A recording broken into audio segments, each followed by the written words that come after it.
आज हम देखेंगे कक्षा 9वीं हिंदी में काव्य खंड के महत्वपूर्ण प्रश्न जो कि आपकी वार्षिक परीक्षा में आने की पूरी संभावना है। और इसके पहले हमने गद्य खंड के महत्वपूर्ण प्रश्न का वीडियो बनाया है। यदि आपने नहीं देखा हो तो चैनल की प्लेलिस्ट में जाकर देख सकते हो। और इसी तरह के और वीडियो देखने के लिए, महत्वपूर्ण प्रश्नों को देखने के लिए चैनल को सब्सक्राइब कीजिए। तो चलो बच्चों शुरू करते हैं। इसमें जो प्रश्न नंबर पहला है काव्य खंड का है यह, और गद्य खंड के हम पहले बना चुके हैं। इसमें जो प्रश्न नंबर पहला है, मानसरोवर से कवि का क्या आशय है। ठीक है, मानसरोवर से कवि का क्या आशय है। ये काव्य खंड का जो प्रथम पाठ है कबीर की साखिया, तो साखिया और सबद दो भाग है उसमें, तो ये साखिया से लिया गया प्रश्न है। मानसरोवर से कवि का क्या आशय है। और साखिया और सबद महत्वपूर्ण काव्य खंड का महत्वपूर्ण पाठ है। इसमें से एक या दो प्रश्न जरूर आने की संभावना है, तो आपको इसके कुछ प्रश्न याद कर ही लेना चाहिए जिससे कि आपको एग्जाम के समय कोई कठिनाई ना हो। अब प्रश्न नंबर जो दूसरा है, कवि ने सच्चे प्रेमी की क्या कसौटी बताई है। कवि ने सच्चे प्रेमी की क्या कसौटी बताई है, यह भी साखिया से लिया गया प्रश्न है। प्रश्न नंबर जो तीसरा है, इस संसार में सच्चा संत कौन कहलाता है। ठीक है, इस संसार में सच्चा संत कौन कहलाता है।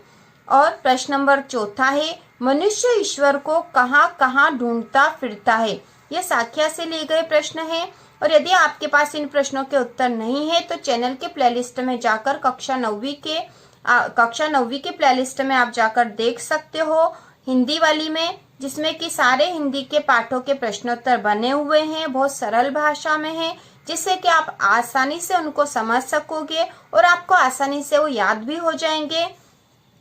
इसके बाद अगला प्रश्न नंबर 5वां जो सबद से लिया गया है, कबीर ने ईश्वर को सब श्वासों की श्वास में क्यों कहा है। कबीर ने ईश्वर को सब श्वासों की श्वास में क्यों कहा है।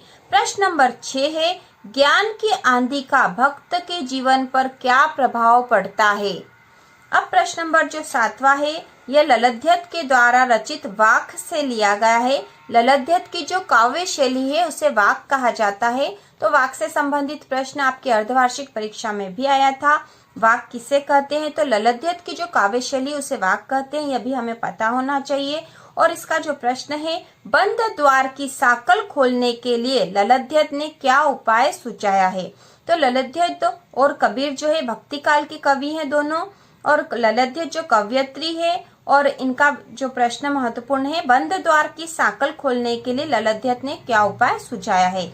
अगला जो प्रश्न है, ज्ञानी से कवयित्री ललध्यत का क्या अभिप्राय है।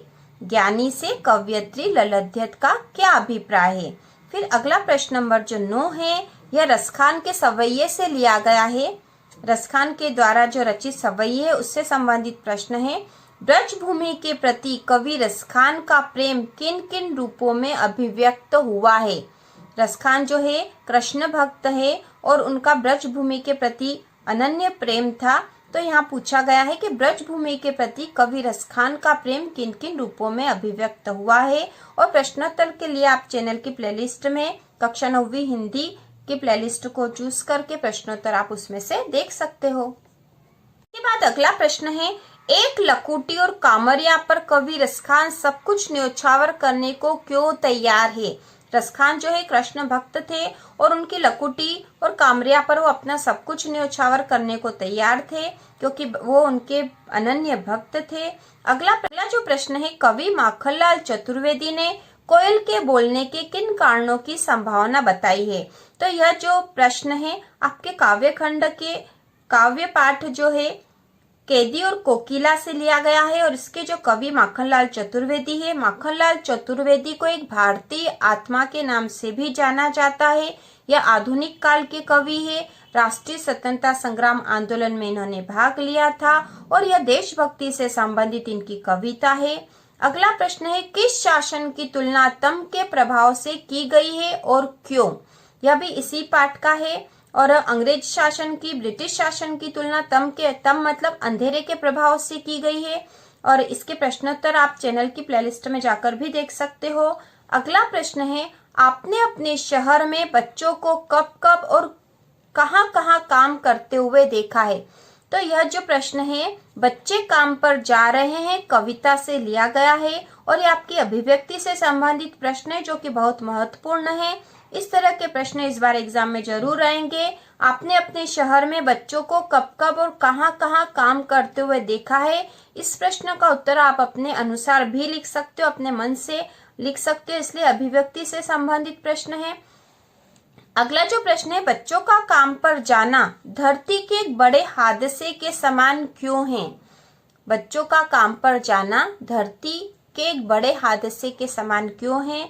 और इसका जो अगला प्रश्न है, आपके विचार से बच्चों को काम पर क्यों नहीं भेजा जाना चाहिए? उन्हें क्या करने के मौके मिलने चाहिए? तो यह प्रश्न का उत्तर भी आप अपने अनुसार लिख सकते हो कि बच्चों को काम पर क्यों नहीं भेजा जाना चाहिए, क्योंकि उन्हें उनके बचपन को जीने देना चाहिए, उन्हें खेलने देना चाहिए, उनकी स्वतंत्र अभिव्यक्ति होनी चाहिए और उन्हें शिक्षा का कुछ सीखने का और मौका मिलना चाहिए। इस तरह से हम इसका उत्तर लिख सकते हैं। और इसी तरह के और वीडियो देखने के लिए कक्षा 9th से 12th तक के इम्पोर्टेंट क्वेश्चन के वीडियो के लिए चैनल को सब्सक्राइब कीजिए।